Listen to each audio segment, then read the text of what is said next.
Well guys, it's welcome to the TAOUTDOORS Fishing Show. I'm actually down here, back again at Watch It Marina. Just loading up, waiting for Craig to come. Craig normally supplies the bait. You might know this. It's windy, it's going to be windy today, I'll stand this way. Craig normally supplies the bait. I tell you what, Tomo, our skipper for the day, on his 21-foot pirate, has supplied the bait.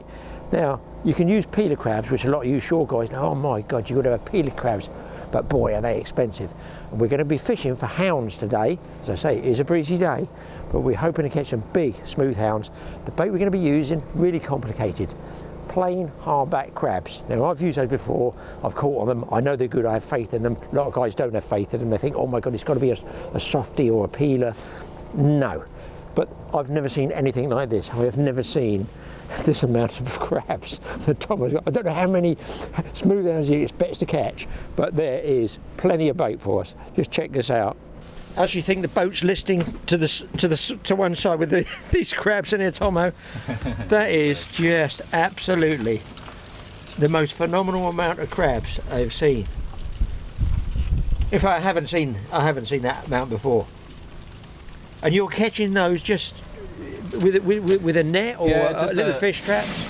Just a simple drop net over the edge of the harbour. Just bait it with a little bit of mackerel and drop it down. It's much like kids fishing, really. How long would you have to leave that down there? Yeah. It depends where you go. I caught that amount in about 2 hours. 2 hours? Yeah. And that's for all three of us today. If I was going myself and fishing for the hounds all day, what I tend to like in terms of numbers is about 60. 60. Yeah, 60. Because I'm just going to use hardbacks. I'm not going to use anything else. You've got faith in them, yeah. Yeah, I've got faith in them. I'm not going to use up 60, but you know, as anglers, we always like to have a little bit in reserve. We never like to run out of bait. Now, you've got those in a cooler for a reason. Yeah, I do notice that a lot of people go and catch hardbacks, and then when they come on the boat, the hardbacks are dead, or through the day they start to die. You've got to look after them, you've got to keep them cold. These hardbacks you can actually keep at home for up to 2 weeks. 2 weeks? 2 really? weeks, yeah. Which makes bait collecting a little bit less stressful. Okay. You don't have to suddenly panic about doing it the night before. So do you put any of those blue frozen, blue packs in? Yeah, what to do? I use like just poly boxes that you get your bait in. Oh, I know, yeah. I keep a few of those after I've done a bait order.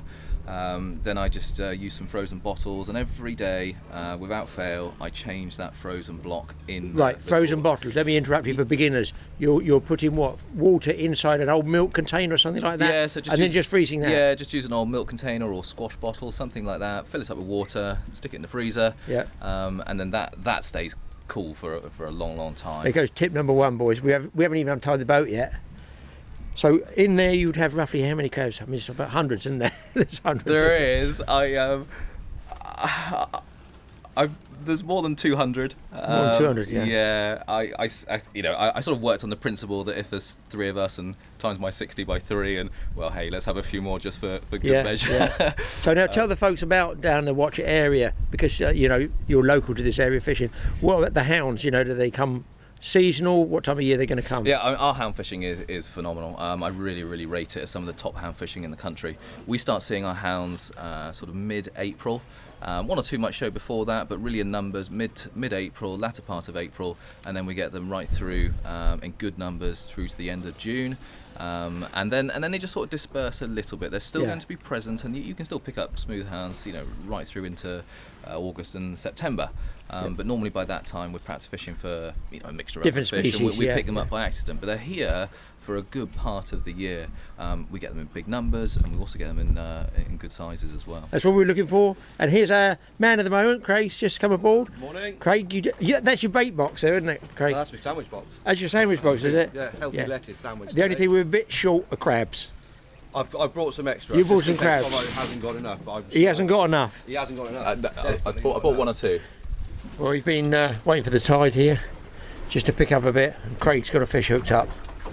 I don't know, 15-20 minutes, something like that it's taken. And when we go out, you're going to get a lot of wind, and it is indeed, by the look of it, a smooth hound. On hardback crab. Had a couple of bites on the left-hand rod there, on Tomo's rod. And the fish is going to go loopy-loo. Here it comes.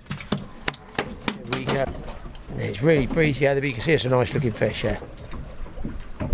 And we can expect bigger Tomo here. Much bigger. This is a baby.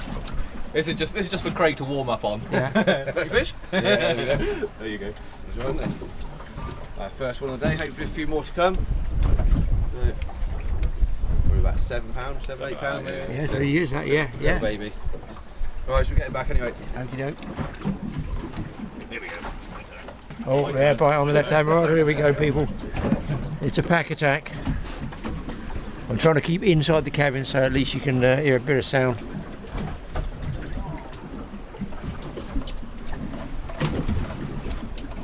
There's one thing with the smooth hound fishing, you know, there's no mistaking when you've got a bite. You absolutely know when you've got a bite, and that's what's quite enjoyable about it. Even on a rough day, choppy out here today. It's northwesterly, I think the lad says about 15-20 mile an hour, but we're only, goodness me, just over half a mile or so from shore. Now I come out into the wind.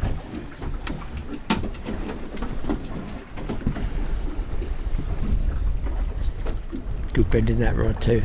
It looks like this might be a bigger fish. Hey, check those rods over there. Motionless.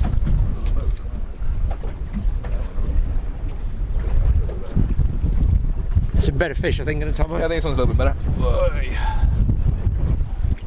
Yeah, that's a nice one. Whoa, that was a nice one. Oh, That was a nice one. Oh my God, it's woken up. And that's what becomes smooth hound fishing, people, with a bit of action, hard fighting, hard scrapping fish. And sometimes they do go absolutely nuts when they're, you know, about on the surface ready to be netted. This one is a good fish.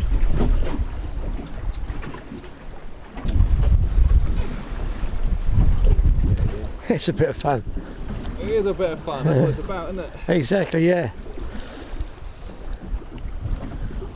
You can see over there, guys, how close we are to shore. You might even be this land. You might be able to see the land in the background just off Watch It Marina.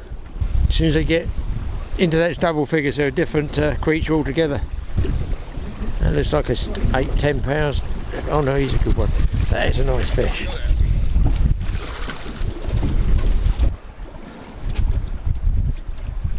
Size of those pectoral fins, guys. And that must be what gives them some of the power. Big dorsal. Yeah, I think so. They do Quite swim fast. They're very secondary strong. dorsal up here. This one, that's also pretty big, really, in comparison to the length of the fish. Looks like an aeroplane there. Gone. Get yourself a nice, thick, strong leather glove for getting hold of the trace when you lift the fish over, or indeed for putting the crabs on the hook.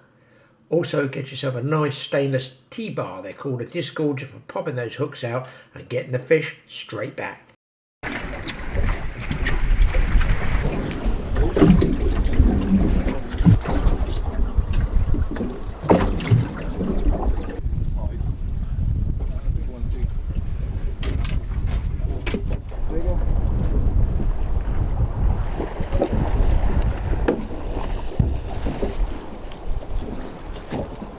So hopefully you can hear this, people. That's a crab set up there.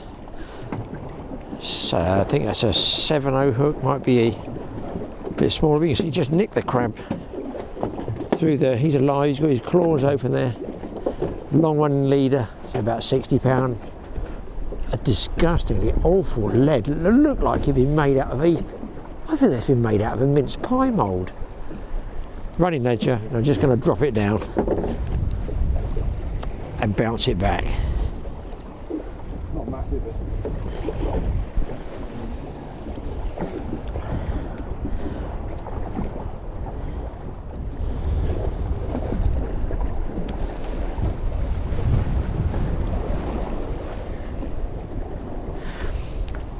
No, I haven't got grip leads on, I've just got ordinary running ledger there, just letting it run right down.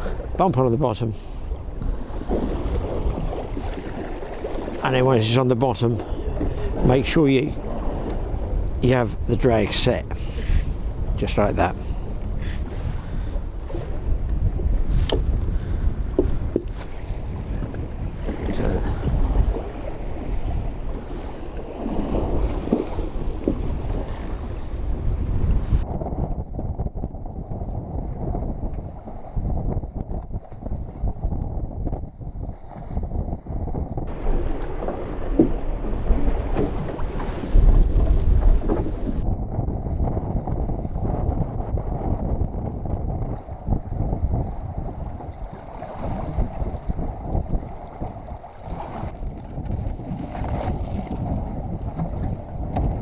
guys, that's a traditional bite up there. As you can see, the rod gets pulled right over. I'm going to tuck the, and I think Tomo's on as well here. I'm going to crank down on this one.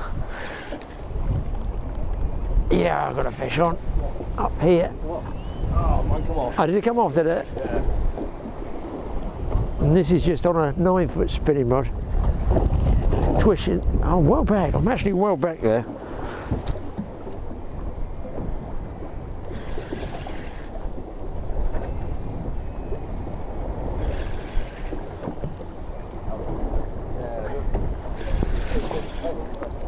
And the thing is with these, you don't need heavy tackle. You can get away with spinning rods. Anything. This one throws, I'll tell you in a second. It says 2.7 and it throws 20 to 60 grams. And I've had a lot of fish on it, I'm well pleased with it. Let's see if we can get this one in. The wind is whistling, so I don't know what you're going to get on this. I'm just going to check that drag again, because these fish come in close and they can really crank off again, and that's when you can lose them.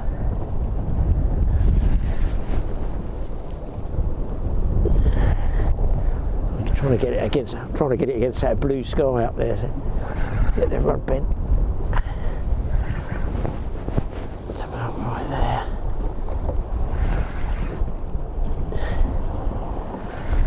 Now he's coming in close.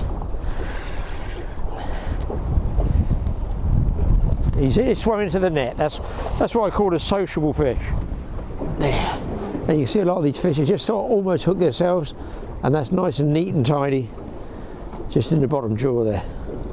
There's people taking pictures one side. 2, 1. 3, 2, 1. Decent. Let's get him back.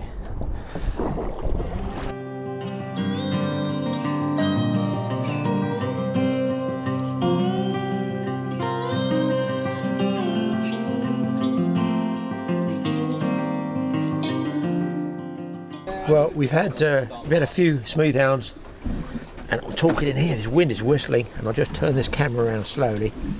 They're waiting with fear and trepidation because Craig apparently has got a really big one on. Tomo's saying this is a good one, so he would know he's caught enough.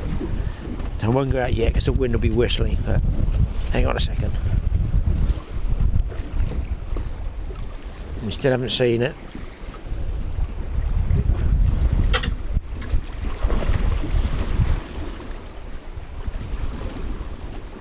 That's double figure, isn't it, Tomo? Yeah, it's a double figure one.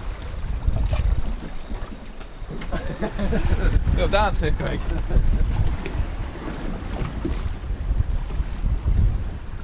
He's just planing from one side of the boat to the other. You've got absolutely no control over it at all. It's going pretty much where it wants to go.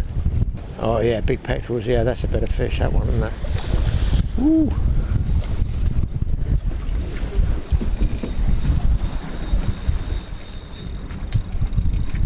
We got it on camera that we've seen anyway, Craig. Yeah, here we are in a minute. You've got to take your time with it with this. Yeah, you don't want to lose them that close to the boat.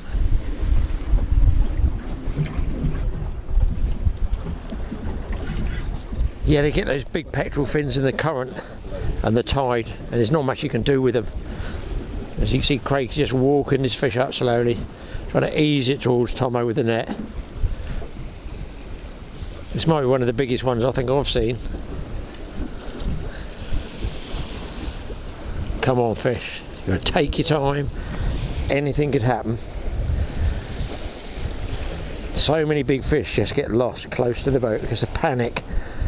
We've all done it, we've all been there. Yeah, and that's a double figure one, that was for sure. It's as rough as you could want. As rough as you could want. I'm balanced up here. Risking life and limb for you guys.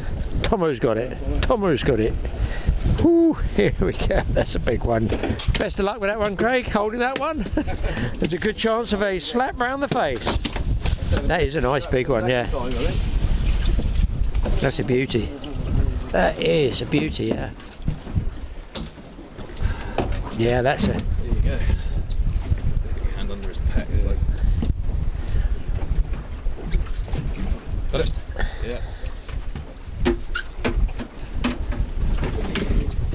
And there we go. Lovely looking fish, that one. Excuse me, what's the little one? It's got to be about 4 feet long, I should think, Craig. Yeah, he's getting that way, isn't he? Could be about 12, 14 pound. Another one here, look. Tom has just done his guiding service there, and now he's on himself. That's all right, Gonna get this one weighed. I'm trying to. There you go, Craig. You got your scales on you? Yeah, he's red. What do you reckon, Craig? 14s? 14, I reckon. 14 something?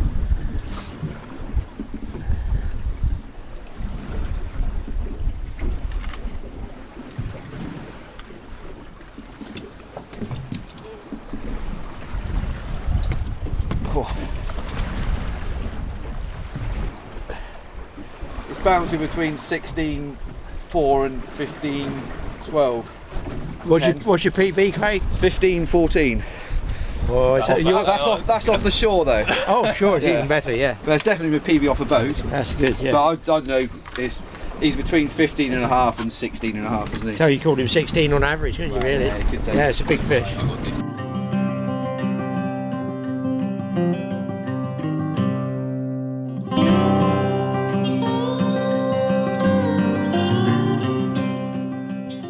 Yeah, this fish we haven't seen yet. It's not come up. It's different colour. Oh, it's black. It's almost a black one. Look at this one, guys. That is a weird coloured hound. A very dark one. Very dark one.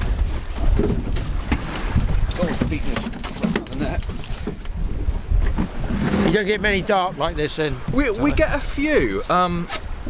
Not as many. So there we go, guys. What we call a double shot of doubles. There's a couple of big fish there. A couple of lovely big fish. Lovely big hounds. Brilliant.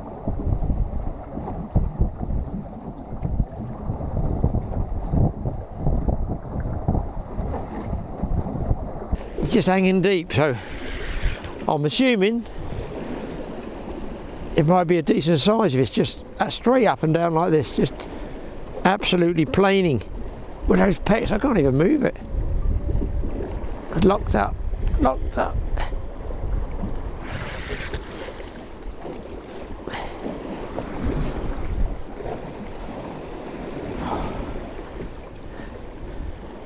I feel a PB coming.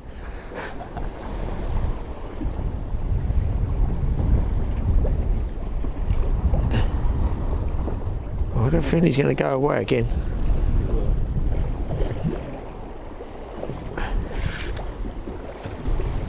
Oh no, he's a nice one, but I'm going to walk back a bit.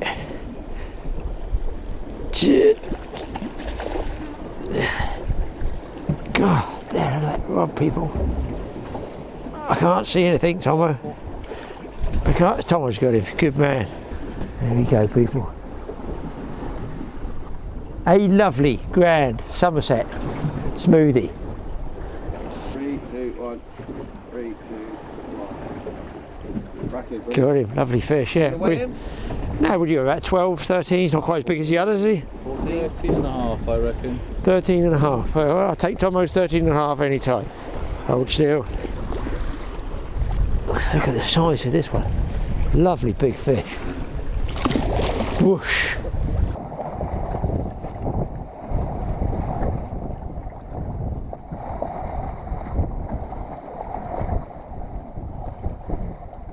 Right, the tide's turned. We've actually come inshore now to a mark, I can't tell you, 300 or 400 yards off the coast. I think they call it Blue Anchor Bay, because it's pretty rough out where we were before, and the anchor's dragging. If the anchor's dragging, we're dragging off the mark. We're not going to be catching any hounds anyway. At least here, smooth hounds have a good chance of picking them up. It's not the hot spot with the big ones, but there might be a chance for a big one here. So we're coming in here a lot shallower. We've had to get out of that big wave action there.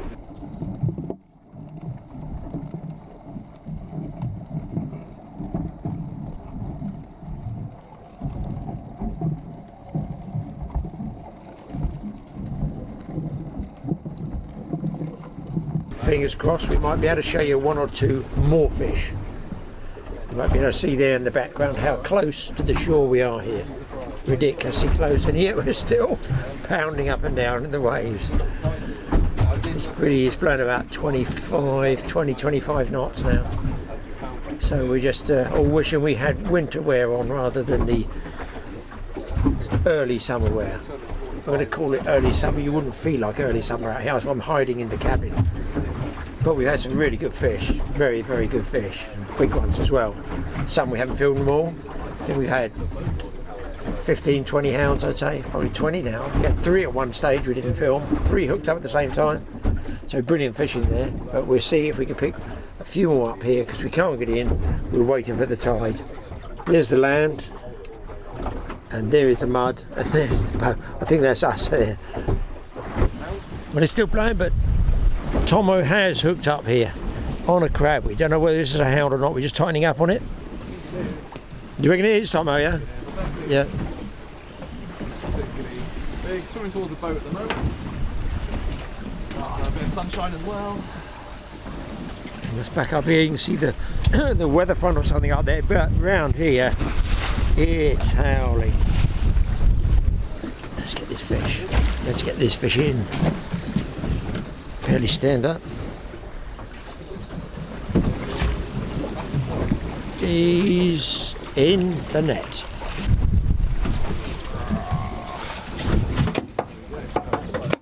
You can see what's left of the crab shell there. It's growing into it almost, isn't it? Yeah, it's an old, it's old net. It's old gill nets, yeah. He saw into the gill nets. He'd be lucky to even be alive. Cut it off? Yeah, snip it off, I yeah. think we just cut it as much as we can. Yeah, still. There it is. Oh, it's blown right through.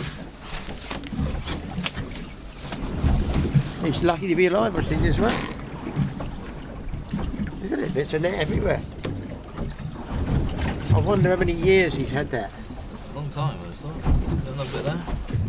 Is that tag? No, that's Not a tag, is it? no, it's good. It's Were you part of the net? Parts of the wheel on it. That's deep. I mean, just cut it and. I mean, it seems healthy enough. Yeah, Fighting he's hard. feeding, yeah. Well, there we go. Saved the day, a bit under his throat there. Is that? Or was that just stuck to it? Oh, it's a bit stuck to it. Yeah.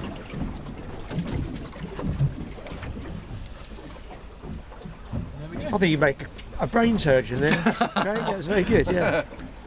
Oh, well, it's Doctor. Yeah, It's a nice one, healthy yeah. enough, decent sized fish. It's just a decent one, yeah. And lucky we cut the net off. there we go. Good show.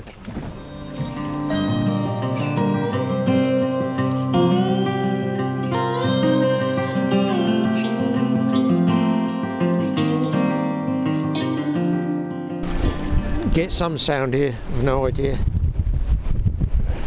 But we've come out to the first mark again and chance the wind, hope the anchor holds. And it did seem to hold for a little while. It was tripping and then it seems to hold. No sooner was a bait on the bottom than a smooth hound was on it. And I have to say it feels a pretty lumpy fish. It does feel a good fish actually.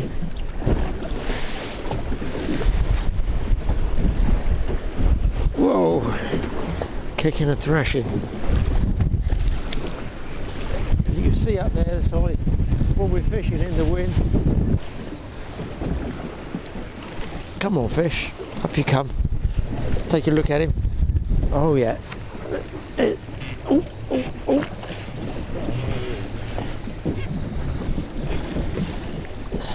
Makes a difference in this tide, doesn't it?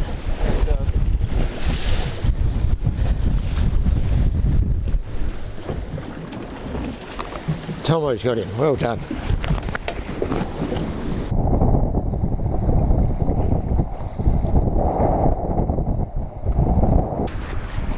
Yeah, Tomo's on again with a good fish here, in the wind. Battling the tide, the wind, the fish, everything. Oh. It's yet another one. It might be a lifter, this one. Here he comes. You see the crab in his mouth there, look guys. My toe. Craig's now doing the Somerset dance here. Look.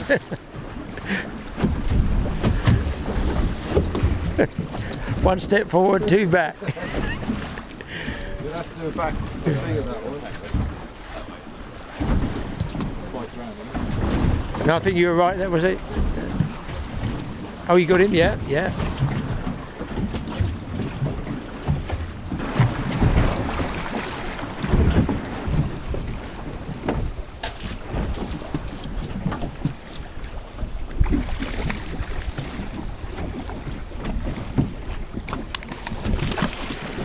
So here you can see you need nothing more to go smooth hound fishing than plain old-fashioned hardback crabs. They absolutely crush them.